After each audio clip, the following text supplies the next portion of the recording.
बिस्मिल्लाहिर्रहमानिर्रहीम। आज हम डिस्कस कर रहे हैं डिफरेंशियल इक्वेशन 1। उसका लेक्चर मेरे पास 25 है। मेरे चैनल का नाम आसिफ महमूद AP मैथमेटिक्स है। यहाँ पर FSC, BS, BSc, MSc mathematics को डिस्कस किया जाता है। आप मेरे चैनल को सब्सक्राइब करें, लाइक करें और आगे शेयर करें। आज हम चंद इम्पॉर्टेंट नॉन होमोजीनियस इक्वेशन को सॉल्व करेंगे और हमारे साथ गिवन है इनिशियल कंडीशंस। तो देखें, ये हमारे पास जो फंक्शन है f ऑफ x, ये क्या है, नॉट इक्वल टू 0। इसका मतलब इसके दो सोल्यूशन एग्जिस्ट करेंगे, कैरेक्टरिस्टिक सोल्यूशन, कम्प्लीमेंट्री फंक्शन और पार्टिकुलर इंटीग्रल। तो देखिए हम इस इक्वेशन को सॉल्व करते हैं। हमारे पास है y double dash minus 8y dash plus 15y is equal to 9x e की power 2x, y of 0 is equal to 5, y dash of 0 is equal to 10। तो ज़रा नोट कर लें, आप लिखते हो y डबल डैश, जिसको हम लिखते हैं d2y ओवर dx स्क्वायर, जिसको ये भी लिखा जाता है d स्क्वायर y। फिर आप लिखते हैं y डैश, जिसको हम लिख सकते हैं dy बटा dx, जिसको ऐसे भी लिखा जाता है dy। तो आप इसको चेंज कर सकते हो, ये आ जाएगा d square y minus 8 dy plus 15y is equal to 9x e की पावर 2x। तो यहाँ से y कॉमन ले लें, d square minus 8d plus 15 into y 9x e की पावर 2x। तो मैंने क्या बताया था कि ये नॉन होमोजीनियस है, इसके कितने सोल्यूशन एग्जिस्ट करेंगे, 2। तो आप लें कैरेक्टरिस्टिक इक्वेशन इज, मैंने क्या बोला था कि d का मल्टीपल क्या लेते हैं, 0, d square minus 8d plus 15, इसकी करें factorization, d square minus 5d minus 3d plus 15 is equal to 0। d common लें, d माइनस 5 माइनस 3 कॉमन ले लें, d minus 5 is equal to 0, d minus 3 into d minus 5 is equal to 0, d minus 3 is equal to 0, d minus 5 is equal to 0, d की value 3 और 5। तो इसका solution क्या लिखेंगे, yc e की power 3 1x c1 plus c2 e की power 5x। ये आ गया इसका कम्प्लीमेंट्री फंक्शन। आप निकालेंगे पार्टिकुलर इंटीग्रल। मैंने क्या बताया था कि जो y का मल्टीपल हो उसको इधर डिवाइड कर दें। तो yp आ जाएगा 9x e की power 2x over d square minus 8d plus 15। तो अप्लाई करें शिफ्टिंग प्रॉपर्टी 2 की पावर x, तो इसका काम ख़त्म हो जाएगा। शिफ्टिंग प्रॉपर्टी मैंने पहले भी बताया था आपको। शिफ्टिंग प्रॉपर्टी क्या है, एक्सपोनेंशियल फंक्शन पे अप्लाई होती है। तो आप d की जगह पे रिप्लेस करेंगे, d जितना भी मल्टीपल होगा, यहाँ माइनस होगा तो d माइनस 2 होगा, प्लस होगा तो d प्लस 2 हो जाएगा। तो रिप्लेस कर दें इसको, d प्लस 2 का square minus 8d plus 2 plus 15, तो 9 e की power 2x x over d square plus 4d plus 4 minus 8d minus 16 plus 15। तो ये हमारे पास yp आ जाएगा 9 e की पावर 2x x ओवर क्या आ गया, d स्क्वायर, ये हमारे पास आ गया माइनस 4d, और ये आ गया माइनस 1 और प्लस 3। तो नेक्स्ट जब हम अप्लाई करेंगे yp तो ये आएगा 9 e की पावर 2x x। तो क्या करें, नीचे से 3 कॉमन निकालें, 3 कॉमन लेंगे तो ये क्या आ जाएगा 1, यहाँ से कॉमन नहीं आ रहा तो क्या आ जाएगा divide, d square minus 4d over 3। तो कैंसल, yp आ गया 3 e की पावर 2x। तो इसको ऊपर ले जाएं तो ये हमारे पास आएगा 1 plus d square minus 4d over 3 की पावर माइनस 1 इंटू x। देखें हम सिर्फ d तक लेंगे, क्योंकि अगर d स्क्वायर लेंगे तो x का डेरिवेटिव क्या हो जाएगा, 0। क्योंकि जब इसका फर्स्ट डेरिवेटिव लेंगे d का तो आएगा 1, जब उसका अगेन डेरिवेटिव लेंगे क्या हो जाएगा, 0। तो अप्लाई करें बाइनोमियल सीरीज़। बाइनोमियल सीरीज़ क्या होती है, 1 प्लस x की पावर n 1 प्लस nx, बस इतना ही लगा लेंगे, फार्मूला काफ़ी है। तो 3 e की पावर 2x इंटू x लगाएं, 1 प्लस n की वैल्यू क्या है, माइनस 1, और d क्या है, डी स्केयर माइनस 4d/3। तो ये हमारे पास आ गया 3e⁻²x 1। देखिए डी स्केयर को निगलेक्ट कर दें, negative negative positive, plus 4d/3 इन 2x। तो मैंने डी स्केयर को क्या कर दिया, नेगलेक्ट। तो 3e⁻²x करें इसको 1 के साथ मल्टीप्लाई किया, आ गया x, आ गया 4/3, लें इसका डेरिवेटिव 1, तो क्या आ गया 1।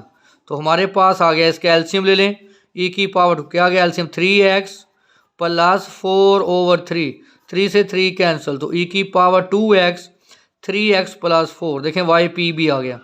तो फिर दोनों सूचकों को क्या करेंगे, ऐड, yc और yp को आप ऐड कर दें तो क्या आ जाएगा y। तो देखें मैंने इन दोनों को मैंने ऐड कर दिया। देखें yp निकाला, हमारे पास यही था, और yc निकाला, यही, दोनों को ऐड कर दिया तो हमारे पास क्या आ गया y। तो हमारे पास कंडीशन क्या है, y ऑफ 0 = 5। तो ये वैल्यू किसकी होती है, y की वैल्यू 5, ये वैल्यू किसकी होती है, x की वैल्यू 0। तो यहाँ पुट करें इस सोल्यूशन में, यहाँ हम पुट कर देते हैं, पुट करें x की वैल्यू 0 0 1 0, यहाँ पुट करें 0 फैक्टर हो गया, यहाँ 0, क्या आ गया c1 प्लस c2, यहाँ 0 1 हो गया, यहाँ 0 1, ये 0 हो गया, और ये हमारे पास क्या आ गया 0 4 प्लस 4, y की वैल्यू हमारे पास क्या है 5। तो c1 प्लस c2 क्या आ गया -1, इसको जो माइनस कर दें क्या आ गया -1। अब लें इसका डेरिवेटिव, क्योंकि देखें अब हमारे पास कंडीशन है y dash of 0 = 10, y dash की वैल्यू क्या है 10 और x की वैल्यू क्या है 0। लें इसका डेरिवेटिव y डैश, तो e⁻x का डेरिवेटिव e⁻x आ गया 3x, फिर पावर का डेरिवेटिव क्या आ गया 3। अब इसका डेरिवेटिव लें, आ गया 5c2 e⁻5x। देखें इसका डेरिवेटिव 5, यहाँ लगाएंगे पावर रूल, तो देखें 3x, first function as it, second का डेरिवेटिव e⁻2x × 2।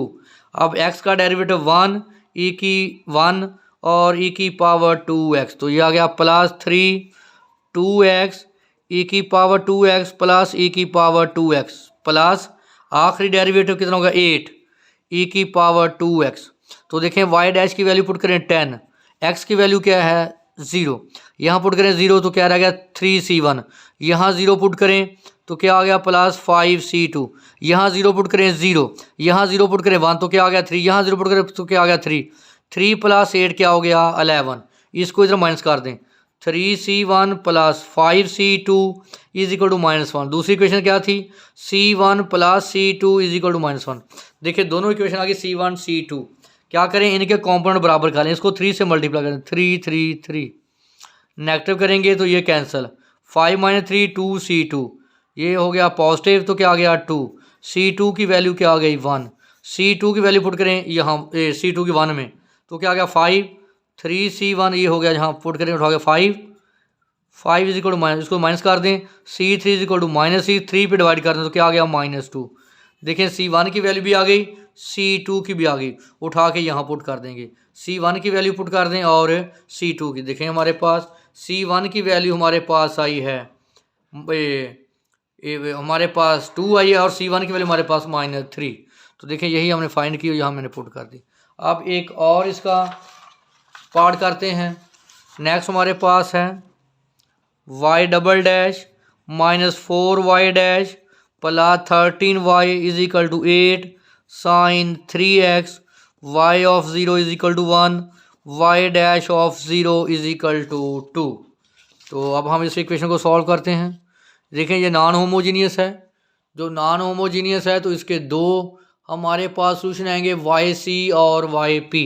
तो देखिए मैं इसको लिख सकता हूँ d² y -4dy plus 13y = 8 sin 3x। तो y कॉमन निकालें, d² -4d plus 13 × y = 8 sin 3x। तो निकालें कैरेक्टरिस्टिक इक्वेशन, क्या होती है, d का मल्टीपल 0 पुट कर देते हैं, d² -4d प्लस 13 = 0, a की वैल्यू 1, b की वैल्यू -4, c की value 13। Using quadratic formula d = -b plus minus b² -4ac / 2a, 4 plus minus 4 का स्क्वायर 16, 4 a की वैल्यू 1, c की वैल्यू 13 ओवर 2a की value 1, 4 plus minus 16 minus 52 over 2। जब आप इसको सिंप्लीफाई करेंगे तो हमारे पास जो इसकी वैल्यू आएगी वो आएगी हमारे पास 2 प्लस माइनस 3 एटा। मैंने बताया था जब भी कम्प्लेक्स नंबर आते हैं तो वो हमेशा दोनों एक दूसरे क्या होते हैं, कॉन्जुगेट। देखें 2 प्लस 3 एटा एक वैल्यू, 2 माइनस 3 एटा, देखें दोनों एक दूसरे का क्या है, कॉन्जुगेट। तो कैसे लिखेंगे वाई सी को, ये क्या है रियल पार्ट, ऐसे लिखेंगे ई की पावर 2x, ये क्या है मल्टीपल, एटा का मल्टीपल क्या है 3, तो ये आएगा C1 cos 3x C2 sin 3x। जब भी एटा की फॉर्म में आएगा तो उसका आंसर आएगा ट्रिग्नोमेट्रिक फंक्शन में, तो जितना मल्टीपल है उतना उसका एंगल आएगा। अब हम निकालेंगे वाई पी, क्या करेंगे इसको इधर क्या कर देंगे डिवाइड, तो हमारे पास आ गया 8 sin 3x over D square minus 4d plus 13, क्योंकि साइन हमारे पास क्या है इमेजिनरी पार्ट, 8 लिखेंगे इमेजिनरी पार्ट ऑफ, तो ई साइन 3x हम लिखते हैं ई की पावर एटा 3x, क्योंकि ई की पावर एटा 3x हमारे पास होता है cause of 3x plus iota sign 3x। जब हम लिखेंगे इमेजिनरी अप्लाई करें इमेजिनरी ई की पावर एटा, सॉरी इधर लिखें, जब हम इमेजिनरी अप्लाई करेंगे इमेजिनरी ऑफ ई की पावर एटा 3x, तो यहाँ इमेजिनरी पार्ट क्या है साइन 3x, तो साइन 3x को हम फिर ऐसे लिखते हैं। तो हमारे पास आ गया ये D square minus 4d plus 13, तो देखें यहाँ x का मल्टीपल क्या एटा 3, वो हम d की जगह पे क्या पुट कर देंगे एटा 3 की वैल्यू। तो देखें जब आप इसकी एटा की वैल्यू रिप्लेस करेंगे तो हमारे पास जो इसका आंसर आएगा, पुट करेंगे एटा की वैल्यू d की जगह पे, वाई पी आ गया हमारे पास, Y P 8 imaginary part of E की पावर 3 एटा x ओवर 3 एटा का स्केयर माइनस 4 इंटू 3 एटा प्लस 13, तो हमारे पास इसकी वैल्यू आ गई 8 इमेजिनरी पार्ट ऑफ ई की पावर 3 एटा x ओवर 9 एटा स्केयर माइनस 12 एटा प्लस 13, तो 8 इमेजिनरी पार्ट ऑफ ई की पावर 3 एटा x, तो ये एटा स्केयर माइनस 9 और प्लस 13, 4 माइनस 12 एटा, तो ये हमारे पास आ जाएगा 4 कॉमन का कैंसिल कर दें, 2 इमेजिनरी पार्ट ऑफ, इसको दोबारा आप लिख सकते हैं cos 3x plus iota sign 3x over 4 common लिया 1 माइनस 3 एटा, इसका साइन चेंज कर नीचे ऊपर क्या कर दें मल्टीप्लाई। देखें ये एलर आइडेंटिटी होती है ई की पावर एटा 3x, इसको हम लिख सकते हैं cos 3x plus iota sign 3x, देखो ना x का मल्टीपल क्या है 3, वो 3 उतना एंगल आ जाएगा, तो ये हमारे पास कहलाती है एलर आइडेंटिटी। तो लिखो इसको cos 3x plus iota sign 3x, इसका साइन चेंज करें 1 प्लस 3 एटा ओवर 1 माइनस 3 एटा इंटू 1 प्लस 3 एटा, करो इसको मल्टीप्लाई, 2 इमेजिनरी पार्ट ऑफ, वहाँ से मल्टीप्लाई करें cos 3x plus iota sign of 3x, और इसके साथ मल्टीप्लाई करें 3 एटा कॉज ऑफ 3x, इसको इसका मल्टीप्लाई एटा स्केयर एटा माइनस 3 cos 3x ओवर ए का स्केयर माइनस बी का 1 स्केयर माइनस 3 एटा स्केयर, तो कितना आ जाएगा ये 10, 2 ओवर 10 इमेजिनरी पार्ट ऑफ, देखिए ये दोनों रियल हैं, cos 3x minus 3 cos x, इन दोनों को कंबाइन करें, एटा common sign 3x plus 3 cos 3x। अब देखें ये हमारे पास क्या है इमेजिनरी पार्ट ले लें, ये साइन खत्म हो जाएगा, ये आ जाएगा 1 ओवर 5, इमेजिनरी पार्ट है sine 3x plus 3 cos 3x। हमारे पास क्या आ गया वाई पी, सोल्यूशन लेंगे y c plus y p, तो वाई सी मेरे पास आया था ई की power 2x C1 cos of 3x plus C2 sine of 3x plus y p 1 over 5 sine 3x plus 3 cos 3x।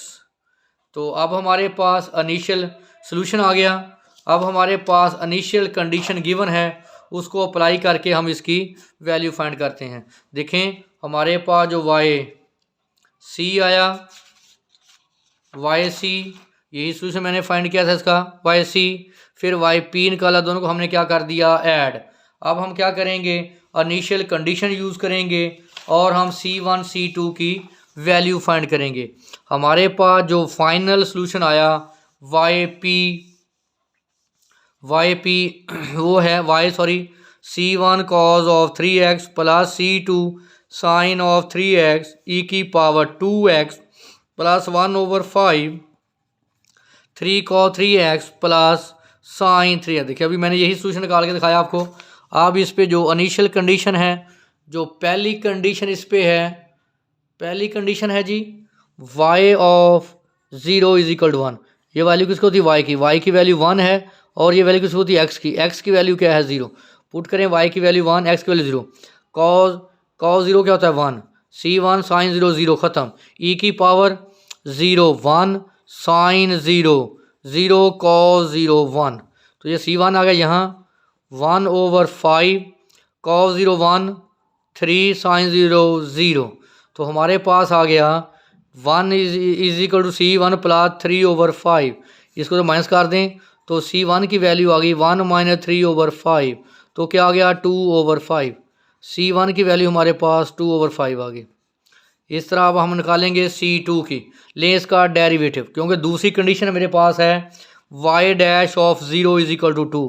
ये किसकी value y dash की value 2, ये किसकी वैल्यू है x की वैल्यू क्या है 0। लो इसका डेरिवेटिव y डैश, ये दो फंक्शन हैं, फर्स्ट का डेरिवेटिव कॉस का minus 3c sine of 3x plus 3c2 cos of 3x।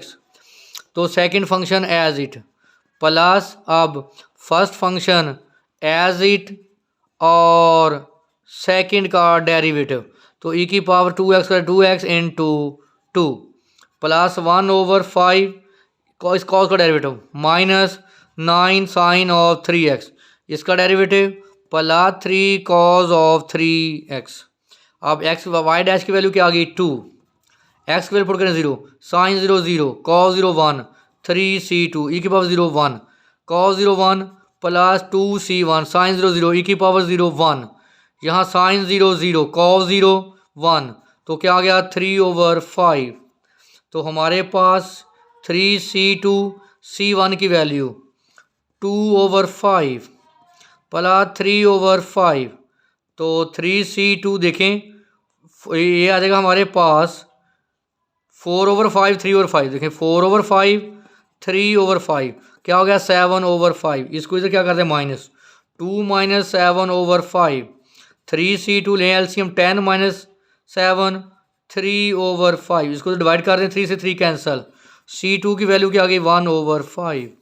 देखें C1 की वैल्यू C2 की उठा के यहाँ पुट कर दें, तो हमारे पास C1 की वैल्यू 2/5 cos 3x, C2 की वैल्यू 1/5 साइन 3x e की power 2x plus 1/5 3 cos 3x plus sine 3x। तो देखें यही मेरे पास C1 और C2 की हमने वैल्यू फाइंड की। देखें C1 की वैल्यू 2/5, C1 की वैल्यू 1/5 मैंने पुट कर दिया, तो ये हमारे पास क्या आ गया जर्नल सोल्यूशन। ये वेरी इंपॉर्टेंट लेक्चर था, इसमें कोई इशू हो तो आप हमारे साथ डिस्कस कर सकते हैं।